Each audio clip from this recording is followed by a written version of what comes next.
And now, another tale well calculated to keep you in suspense.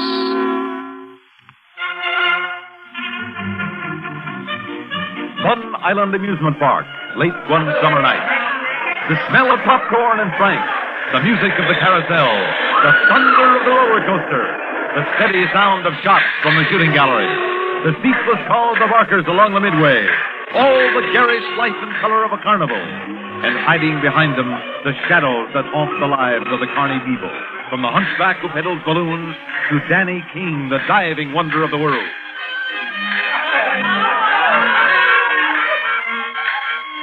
Over this way, boss. Danny King is down at the end of the midway. Oh, this is Fun Island, huh? Somehow I've never been out here before. Yeah, you go more for nightclubs and racetracks, boss. But a lot of people like this kind of fun. I wonder if we shouldn't look into it. A lot of potential customers out here. But they're all two-bit spenders, every one of them. Oh, there's Danny King's pit. Hey, you see that diving tower? That's him now, climbing up on it.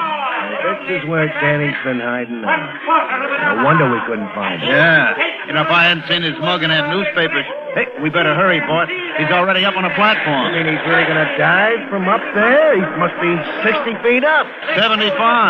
And he dives into a canvas pool 6 feet deep. You know, he's a bum, this guy. He's a no-goodnik, but in college he was a diving champ. Yeah, we better stop here. The crowd's getting too thick. I don't like crowds. Okay, boss. All right, folks, all right. Now we bring you our feature attraction, Danny King, the human seal, the diving wonder of the world. It's free, folks, it's free. Step up, step up, step up.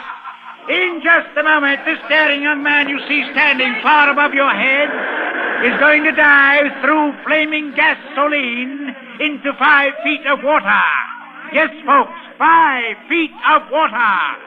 Can he perform this deed of daring and live 75 feet into a tiny canvas tank? He's getting ready, folks. He's getting ready. Watch him make his desperate gamble with death. He's getting set. He's really going to do it. And here he comes, folks. He's in the air. And he's plunging through the flames. He's turning towards us. Is he going to miss the tank? And he's done it. 75 feet into a puddle of water, and he still lives. Danny King, the diving wonder of the world. Give him a hand, folks. Give him a hand. That's it. Very neatly done. Charlie, if Danny has to earn his living like this, I doubt if he has $10,000 to pay us. That's right. But he's got a rich uncle. A real rich uncle. Quite true. All right, suppose we give him time to get dressed, and then we'll have our little chat with Danny.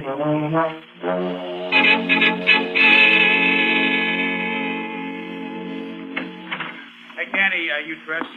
Yeah, what is it? There's 2 guys outside want to see you. I don't like their looks. They got the look of the racket to me. Stall them off, Barker. I don't want to see him. That's too bad, Danny, because we're here. Oh, Brogan. You can't come busting in here like this. Outside, little take man. your hands off me. No, it's okay, Barker. I know these fellas. You heard the man. Well, if you say so, Danny. I'll wait outside. Well, Danny, this is a pleasant surprise. What do you want? Just to say hello and collect $10,000. I don't owe you anything. You got $25,000 from me, and I stole part of that. My uncle threw me out. That ought to satisfy you. Unfortunately, no. I still hold $10,000 of your IOU. Well, I haven't got it. Tell him, Mike. He knows somebody who does have it. Charlie means your uncle, Danny. Harvey K. Randolph. You'll never give me a cent. I forged his check for the last $5,000 you suckered out of me, and my uncle threw me out. Oh, that's too bad, ain't it, Mike? Listen. Someday I'll get at least $1 million. He's got it now, but it's held in trust for me. When I get it, I'll pay you double. Triple. All right, Danny. If you need time, we'll give you time. I knew you'd be reasonable. I pride myself on being reasonable. So I'm giving you a whole week in which to pay me that $10,000. Or else, Danny. Or else.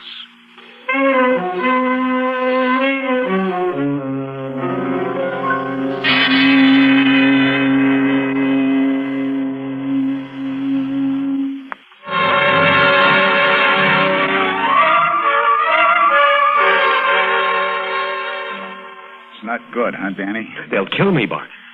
Yeah, my Brogan plays for keeps, but look, if your uncle... He has absolutely no use for me. I've told you how I forged that check, and then Yeah, and he tossed you out on your ear. Sink or swim, huh? Yeah. But look, with your life in danger... My life. That wouldn't matter to Uncle Harvey. He told me to never come to him again, and he meant it. Boy, you really got yourself sewed in a sack. There isn't a soul who... Wait. Betty. Who's Benny? Betty Thompson. A sort of a combination nurse and secretary for Uncle Harvey. She's a nice kid if you like employing with glasses. Well, what can she do? Oh, Uncle Harvey dotes on her, and she dotes on me.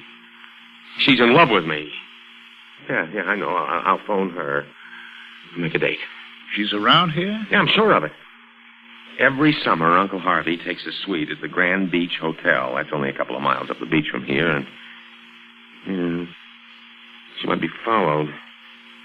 I'm not able to get away. The Grand Beach, huh? That's a real ritzy joint. You almost got to have a passport to get inside. I got it. The hotel's outdoor swimming pool. What about it? Well, it's open to the public on Tuesdays. Tomorrow's Tuesday. And Betty could slip down for a swim, and Uncle Harvey wouldn't think anything of it. Here. I'll phone her now and tell her to join me in the pool tomorrow afternoon.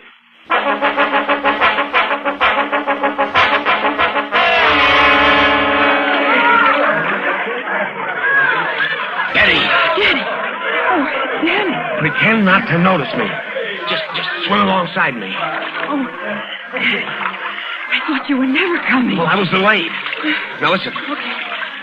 Climb out of the pool and lie on the tiles. All right. Just casually. I'll come and lie down a couple of feet away. All right. I'll cover my face with a towel. You can talk and not be noticed.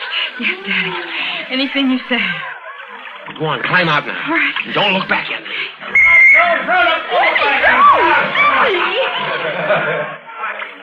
We can talk now, Betty. But don't look at me.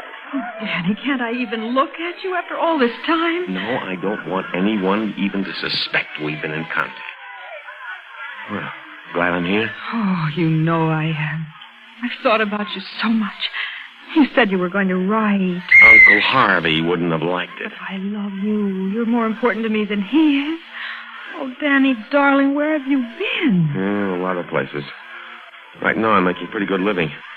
$200 a week. Danny, that's wonderful. Your uncle... Oh. What about him? If he knew, he might forgive you. At least, well, he might. You know him better than that. Well, he's terribly stern, I know, but if he thought you turned over a new leaf... Well, I have. But I'm in trouble. Danny, no. I need $10,000. And if I don't get it, I'll be killed. Say that. Please tell me that isn't true. It is true. You've got to help me. I want to, but how? I don't know how. Danny! Somehow. Huh? Don't talk. Pretend to be asleep. What is it? Your uncle. He's waving to me from his bedroom window quietly. There. He's gone now. From his bedroom window? Yes, the apartment overlooks the pool. It's on the 5th floor, directly above us. See? Up there. Oh, I see. Yeah. Right above us. He often watches me when I come swimming. Do you see me? No. The towel hit your face. So that's where the old boy hangs out. The sea air is good for him. He gets terrible headaches sometimes. Yeah, I should weep. Now, listen, I have to have $10,000 inside 6 days. 6 days? Danny, how can we get it? From Uncle Harvey. You have to give him some sob story. My life depends on it.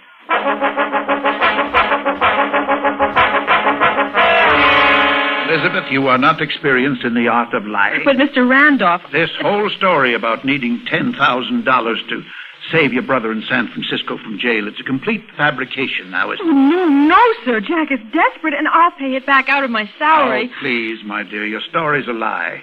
The only person you would lie for is Daniel. Am I right? Yes, Mr. Randolph. Danny needs the money. He needs it terribly. What difficulty is he in He's now? some gamblers. They threatened to kill him. I see. But he's reformed. Really, he has. If you can only help him out of this trouble. This time. Elizabeth, you may think me hard-hearted, but I've helped Daniel out of an endless succession of difficulties in the last few years. Each time he swore to reform. I know, but this time he has. I'm sure of it. Ah, you love it. You must help him. Please say that you will. There is only one help for Daniel, to solve his own problems and stand on his own feet. Now, these men are simply trying to scare him. Now, it hurts me to say this to you, but for Daniel's own sake, the answer is no.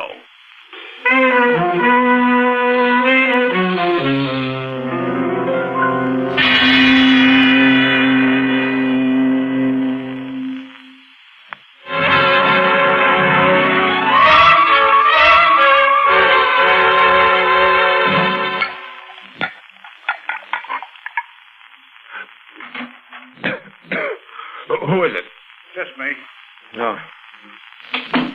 Hey, it's starting to rain. Radio says we'll have 3 days of rain, maybe more. That's just dandy. Hey, Danny, this ain't doing any good, lapping up the booze that way. You know, your timing is way off. Tonight you almost missed the pool. Pretty near give me heart failure. Now, don't worry about me. I can dive blindfolded on a pitch-dark night. Drunk or sober. Oh, ease up, Danny. Listen, I passed that Betty kid in the hall, bawling her eyes out. What'd you say to her? I told her to stop bothering me. I needed $10,000, and she brings me $500. Well, she loves you, Danny. She's doing her best. That uncle of yours just won't sell a shell out of dime. That's... No, I gotta sink or swim on my own, he says. If I could only get my hands around his throat and choke and choke and choke him. All right, Danny, now take it easy. Yeah, with 3 days left, he tells me to take it easy. $1 million I have coming to me when Uncle Harvey dies, or I reach 28. Only I'll never get it because I won't reach 28. You keep on living and I'll be dead. If he'd only die now. If he'd only die like a man his age should. What is it, Danny? What's the matter? Just an idea. Really terrific idea. I don't intend to get killed, see? No matter what I have to do, I don't intend to get killed. You get me? No, I'm not sure I do. No, it doesn't matter. Just find me the name of a tailor who can make a bellhop uniform in a hurry and keep his mouth shut.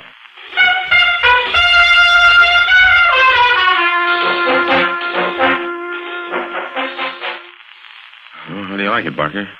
How's it look, huh? Well, you look just like a bellhop. Hey, what's this say on the pocket? Grand Beach Hotel. Hey, Danny, what is this? Simple. No, I'm a bellhop at the Grand Beach. No kidding, you are, really? Of course not.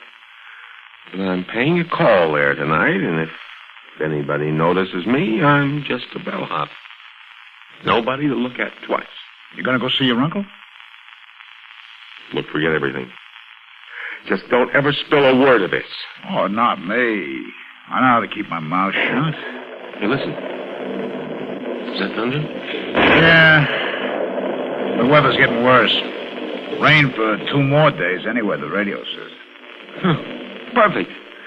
Absolutely perfect. Now, listen, I have a date with Betty tonight. I called her up and told her I made a settlement with Brogan. Oh, yeah? Yeah, I'm to meet her at the Quartet Cafe at 1 a.m.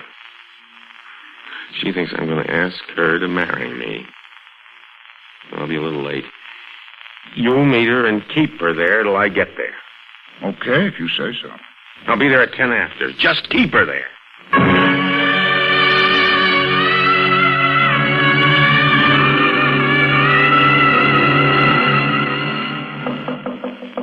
Yes, who is it? A message from Miss Thompson. From Elizabeth? Just a moment. Let me see you. Oh, yes, one of the bellboys. Well, I like to be certain. All right, come on in. Thank you, sir. Now, you say you have a message. Let me have it. Daniel. Yes, Uncle Harvey.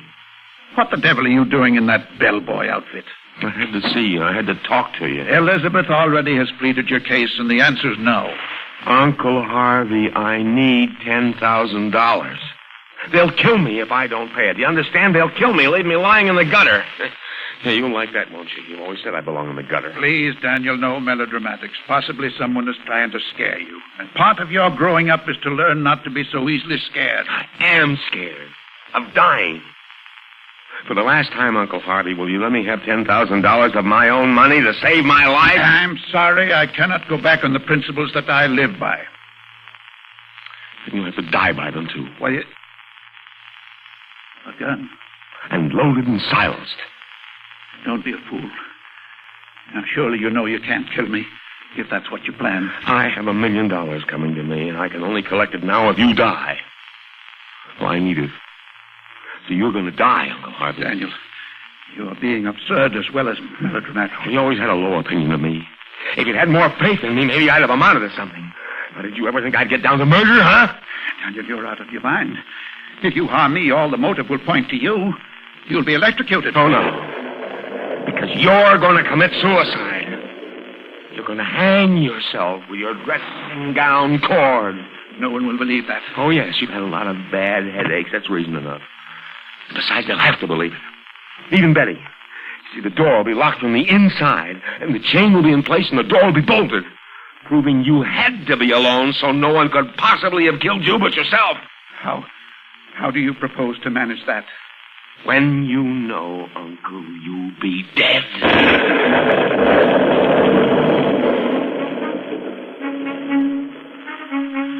There, Uncle Harvey.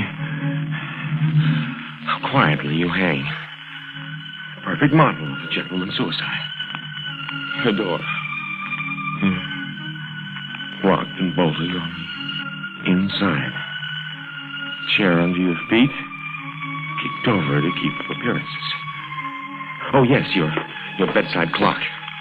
I must set it ahead half an hour and break it on the floor. There. Now, shift the chair. And knocked against the dresser and the clock fell. You died at 1:30. When I'll be drinking with Betty. Asking her to marry me. With perfect alibi. It will keep her from being suspicious. And now for the graceful exit. First open the window. Oh, it's still raining. Good. No one will be around on a night like this. Now, out on the window ledge. There, that's it. Close the window tight behind me. Now for the big dive.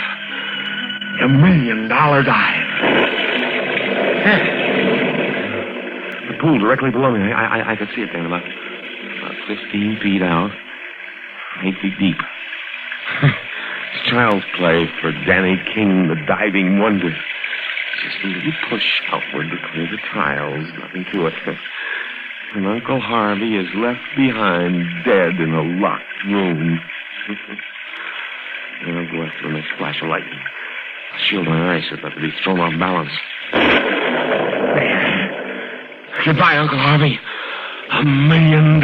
Here comes Danny.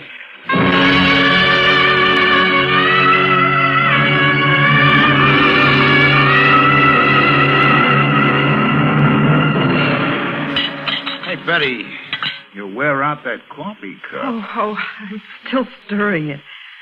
I guess I'm worried about Danny. He's so late. He's fine. He said he'd be a little late. Oh, I'm so glad he's got that business with those awful gamblers straightened out. I do love him so. I know he's going to be different after this. Sure he is. He's going to be all right. His uncle just misjudged him, that's all. Danny's a fine person, really. But it's after 1:30 and he isn't here yet. Oh, I'm being silly. I'll put some lipstick on. I must have chewed it all off by now. Hey, you dropped this piece of paper out of your purse. Paper? Let's see. Oh, it's nothing important. Just a notice from the management of the hotel. It was in our box. It only says that the management is taking advantage of the bad weather to repair the swimming pool. It drained all the water out this afternoon and closed it until further notice.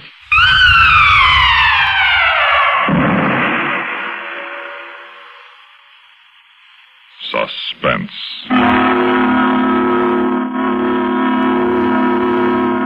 You've been listening to The Big Dive, written for Suspense by John West.